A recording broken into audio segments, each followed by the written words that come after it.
Ladies and gentlemen, welcome to the Ambassador's Lounge. Uh, Mr. Henry Kissinger, former US Secretary of State and National Security Advisor, famously remarked about the current president, US President, Mr. Donald Trump, that he is a phenomenon that the world has not seen. So it's a shocking experience that he became the president of the US. Now, Mr. Donald Trump, in his search for glory, uh, has proposed a board of peace. Now, apparently, this board of peace is for Gaza, which was sanctioned by the UN Security Council. And what is happening now is that this board of peace it's bringing together select world leaders. And ladies and gentlemen, this marks a dramatic departure from established multilateral conflict resolution mechanisms, and it is challenging the very foundation of international order, which is anchored in the UN system since 1945, where the rule of law and international legitimacy have largely flowed through multilateral institutions. While some leaders have cautiously welcomed the initiative and that could bring peace in Gaza, others have expressed concern that bypassing the UN risks undermining international law, existing resolutions, and Palestinian representation. And the controversy is further deepened by reports that permanent membership on the proposed board could come with a price tag of 1 billion US dollars or more, raising unsettling questions about whether peacemaking is being turned into a transactional play to play arrangement. This is the issue which I intend to discuss with my friend, with my colleague, Ambassador Asif Durrani. Asif, welcome to the Ambassador's Lounge, mate. Thank you, Imran. Thank you. Asif, you have seen what is happening and this board of peace which Mr. Donald Trump has announced. Now, first and foremost, what I see is that this board of peace it is not based on sovereign equality of the states, but on contribution and political alignments. How do you see that? You are absolutely right. And you have given the details of this so called Board of Peace. And it's meant for Gaza. And mind you, I mean, Gaza need peace. Gaza is actually a victim of occupation, a victim of genocide, a victim of apartheid. And here they want to form an, absolutely a different body which would rather promote businesses, and perhaps those businesses would be monopolized by the United States and its allies. And it's not meant for the Palestinians. And so here, my worry is that it is, as you also rightly pointed out, that it is they are bypassing the international organizations. In this case, it is the United Nations. We should not forget, and as you also mentioned, that it was the UN Security Council Resolution 2803, which in fact allowed this executive board, but this executive board didn't say anything about having a permanent member and then you have to cough up $1 billion. And instead of doing or bringing in peace, stability, and reconstruction to Gaza through the UN system, Mr. Trump has taken upon himself. And then, if you look at it, it is his Secretary of State, his National Security Advisor, his son-in-law, and Mr. Tony Blair that they will be running the show. So this is something bizarre.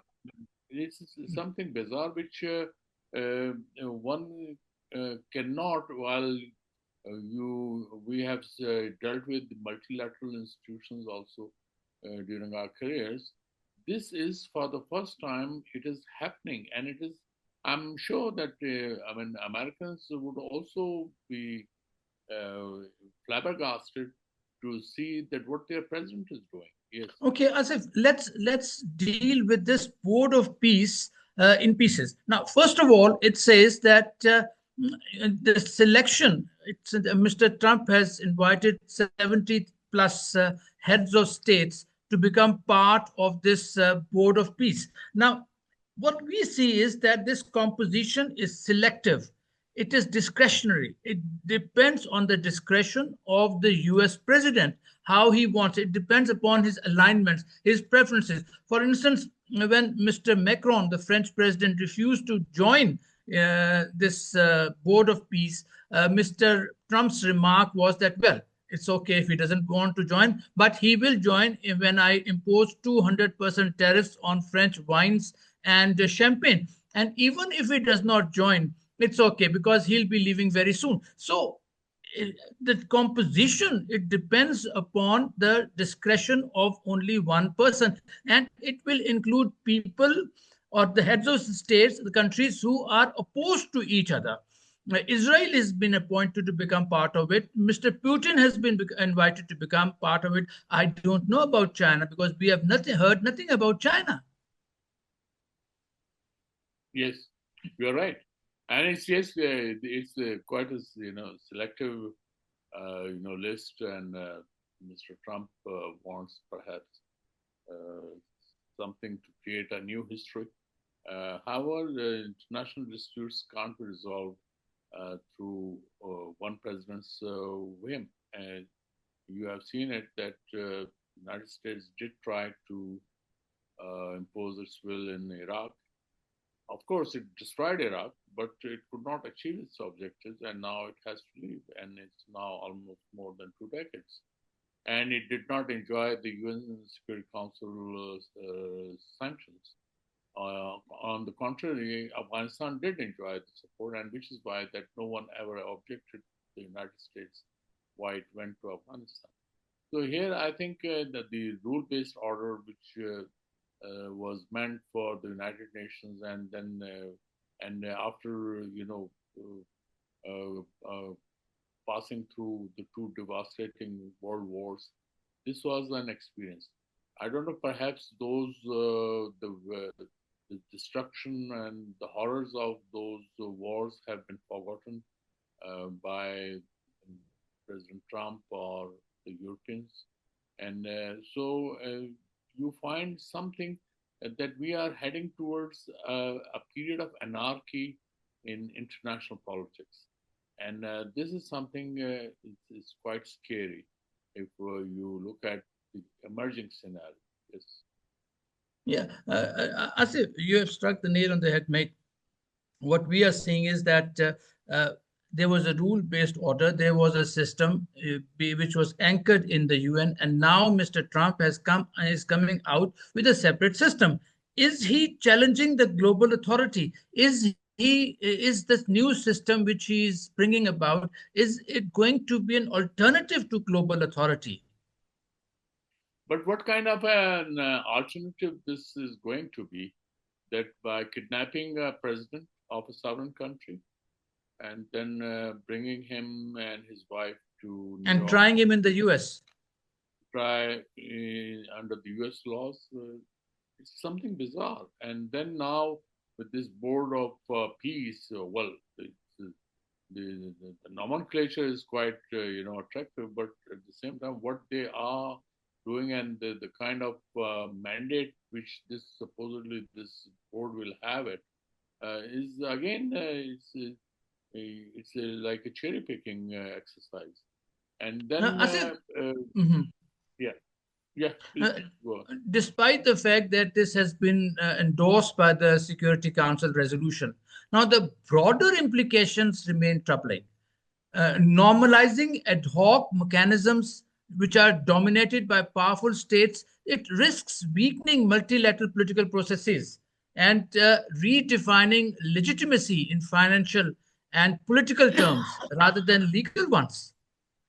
Now, the deeper question which crops in the mind is whether sidelining UN weakens the very legal and institutional framework that has underpinned global order for nearly 8 decades, or whether power, not law, is being reasserted as the ultimate arbiter of peace.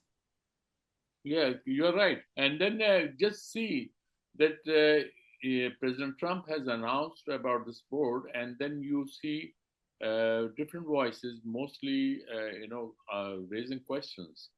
Rather, they have become suspicious of the intent of creating such a board, and the kind of membership which is being offered. Again, that would I mean, the results are yet to be seen, but you would see that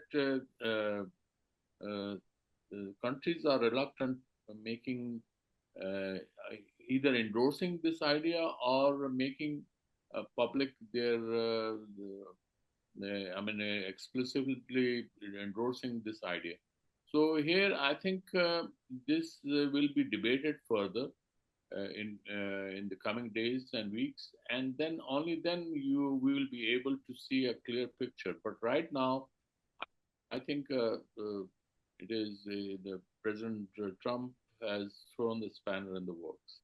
Okay, Asif, now coming to the countries, their reaction to Mr. Trump's proposal. Now, we see that countries like Vietnam, Kazakhstan, Hungary, Argentina, Morocco, Belarus, they have already signaled their acceptance of this. They have signaled the acceptance of Board of Peace. They are prepared to sit in on it. But most of the Arab countries, the European countries in particular, they have said that they are looking into it. Russia has said it is looking into it. So what I see is that there could be a gradual acceptance among the countries.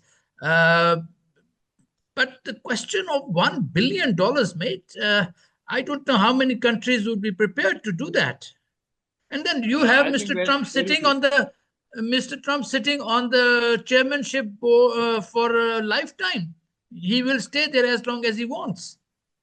I think very few, but the counter question could be that Mr. Trump has been withdrawing from international organizations, almost more than 60 international organizations, including 31 UN organizations.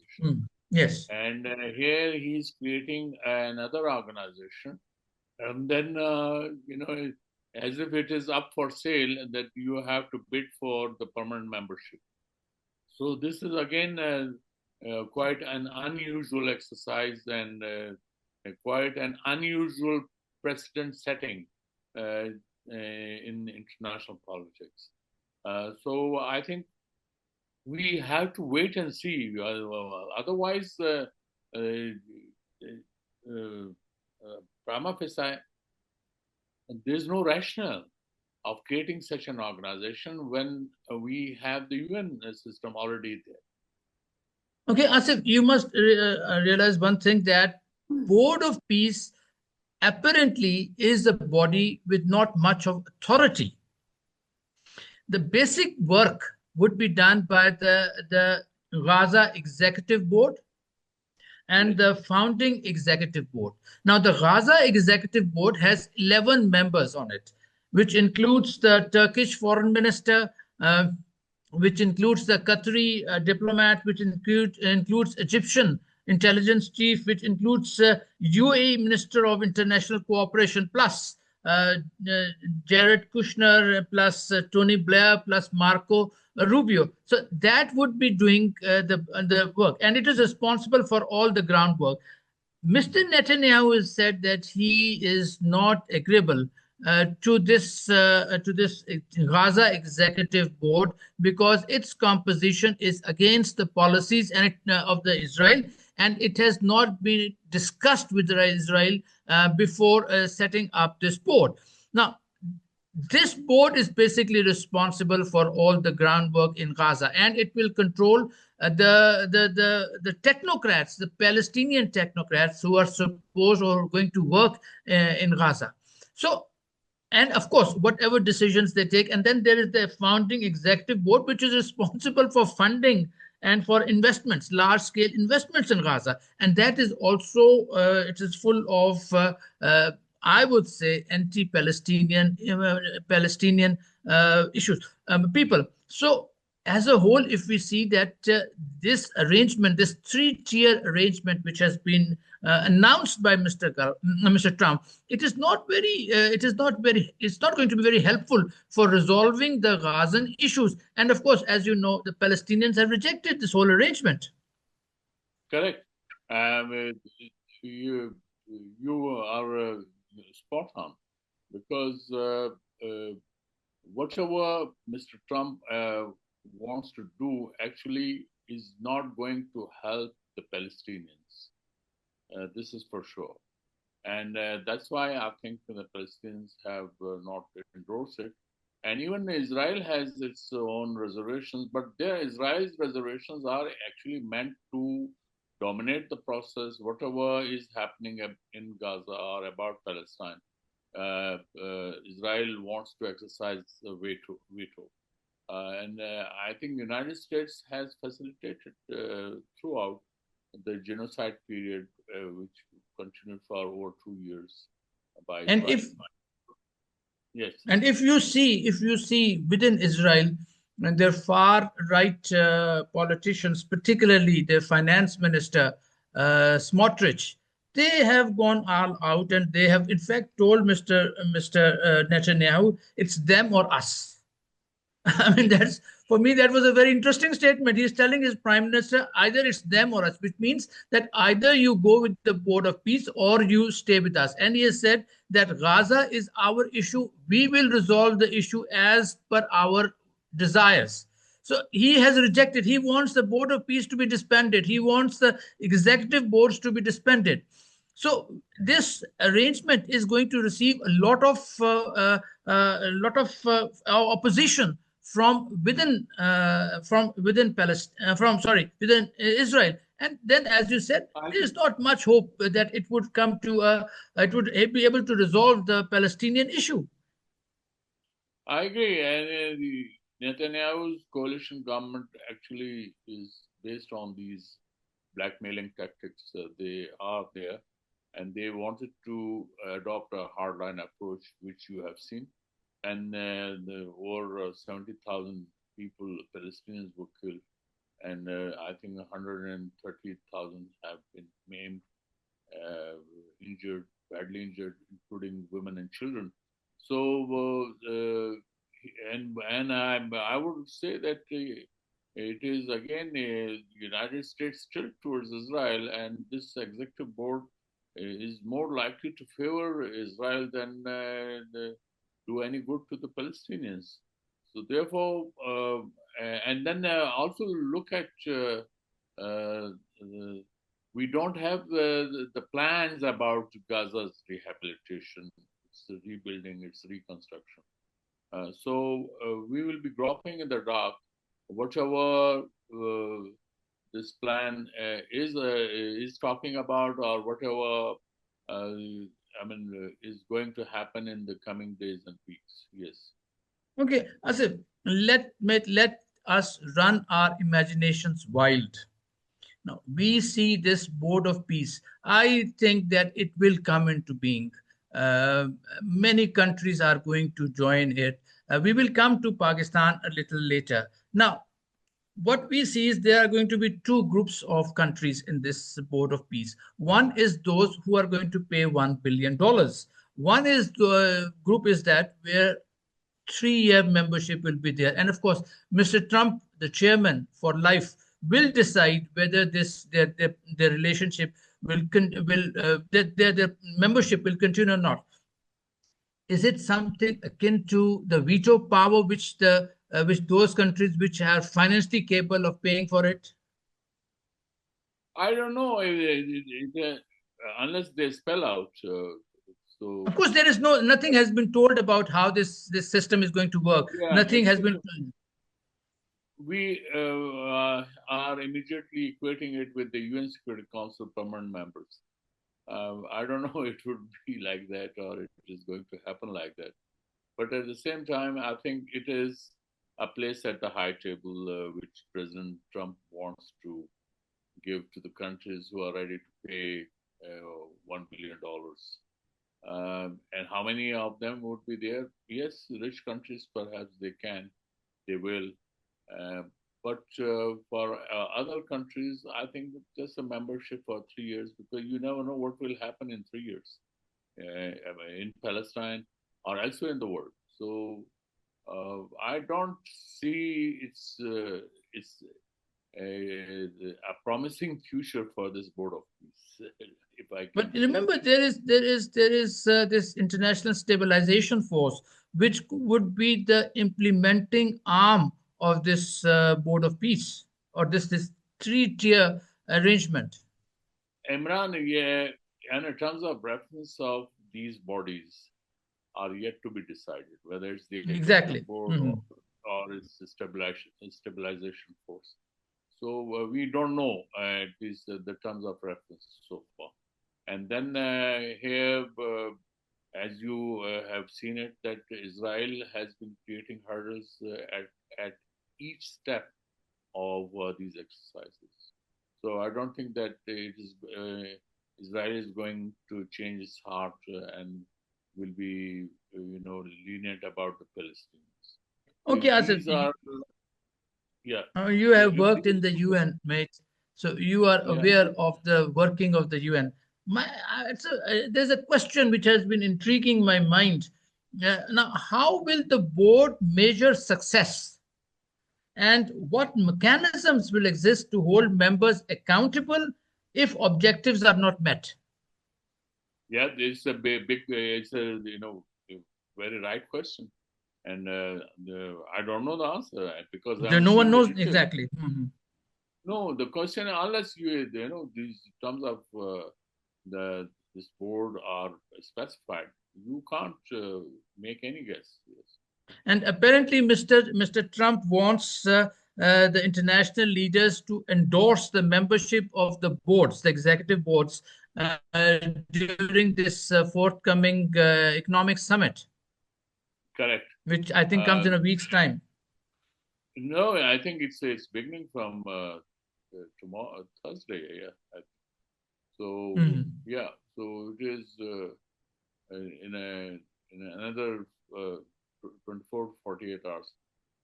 I don't know when President Trump will let us, and I think that will also give some details about his plans of this Board of Peace.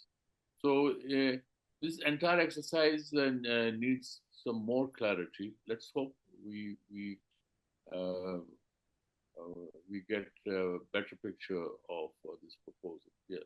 Okay, now, mate, let's come to Pakistan. Pakistan's Prime Minister, Mr. Shehbaz Sharif, has been invited to be a part of this board. Uh, what's your take?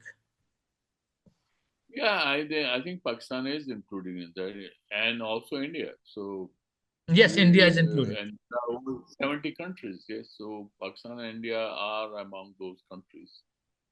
Whether we want to be the permanent member or an ordinary member, but I think our economic condition is not such that we will be able to cough up $1 billion.